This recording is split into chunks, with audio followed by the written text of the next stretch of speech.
تو بہت عبادت کر لی ہے، اب ہمارے لیے جنت تو کنفرم ہے۔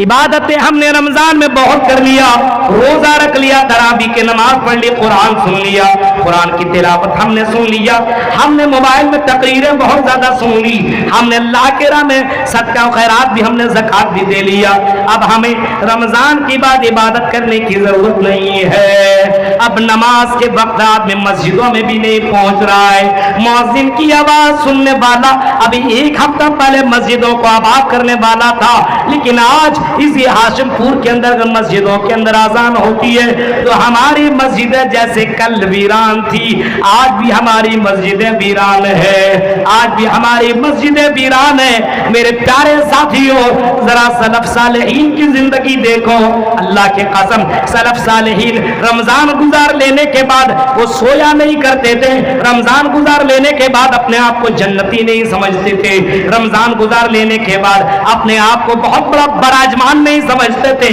اور بہت بڑا اپنے آپ کو اللہ والے نہیں سمجھتے تھے،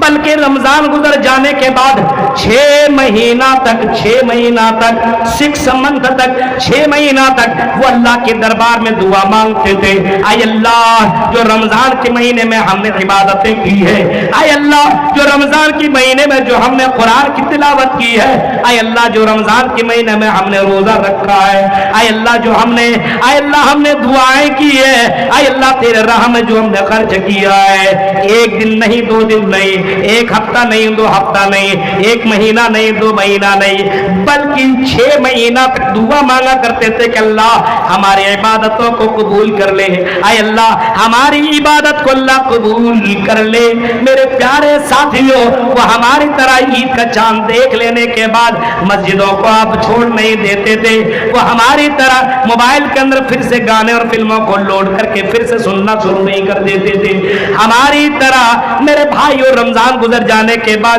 شیطان کے بھائی اور بہن اور شیطان کی نانی اور شیطان کا نانا نہیں بن جاتے تھے، بلکہ رمضان گزر جانے کے بعد بھی اللہ کی عبادت جاری رکھتے تھے، کیونکہ اسے معلوم تھا مرو تو اسلام کی آگ میں مرو تو مسلمان بن کر کے مرو، کیونکہ ایک دوسرا جنم ہوگا، ایک دوبارہ زندہ کیا جائے گا اور اللہ کے سامنے بندوں کو لایا جائے گا، اور انسان جب مرے گا، انسان کی جب مرتی ہوگی، جب مرے گا تو یہ مسلمان بن کر کے مرنا چاہیے۔ اس کی فکر یہی تھی کہ اے اللہ ہم جب بھی مرے مسلمان بن کر کے مرے، کافر بن کے نہ مرے۔ اے مسلمانوں، ہاشم پور کے لوگوں، یہ بتاؤ اگر ابھی سے وقت تمہاری موت ہو جائے، میرے بھائیوں آج مر جاؤ، کتنے لوگوں نے عشاء کی نماز پڑھی ہے؟ ذرا خود کے اوپر گریبان میں ہاتھ ڈال کر کے دیکھو، کتنے لوگوں نے آج مغرب کی نماز پڑھی ہے، ظہر اور عصر کی نماز پڑھی ہے؟ اگر اسی حال میں وہ مر گیا تو میرے بھائیوں کس حال میں اٹھائے جاؤ گے؟ خود ہی فیصلہ کر سکتے ہو،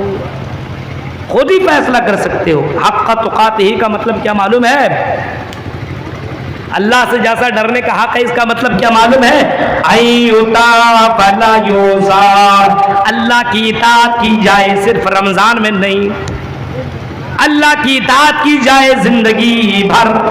رمضان اور رمضان کے علاوہ غیر رمضان میں اللہ کی اطاعت کی جائے، فلا یوزا، اس اللہ کی نافرمانی نہ کی جائے۔ حضرت عبداللہ ابن مسعود اس آیت کی تفسیر میں لکھتے ہیں ایوتا فلا یوزا، حق تقاتہ کا مطلب یہ کہ اللہ کی اطاعت کی جائے، فلا یوزا، اس اللہ کی نافرمانی نہ کی جائے۔ اور اس کی آگے حضرت عبداللہ ابن مسعود اس آیت کی تفسیر میں لکھتے ہیں وَيَشْكُرْ وَيُشْكُرْ، اور اس کے آگے لکھتے وَيُشْكَرْ فَلَا يُكْفَرْ، اور اللہ کا شکریہ ادا کیا جائے، فَلَا يُكْفَرْ، اس اللہ کی نافرمانی نہ کی جائے،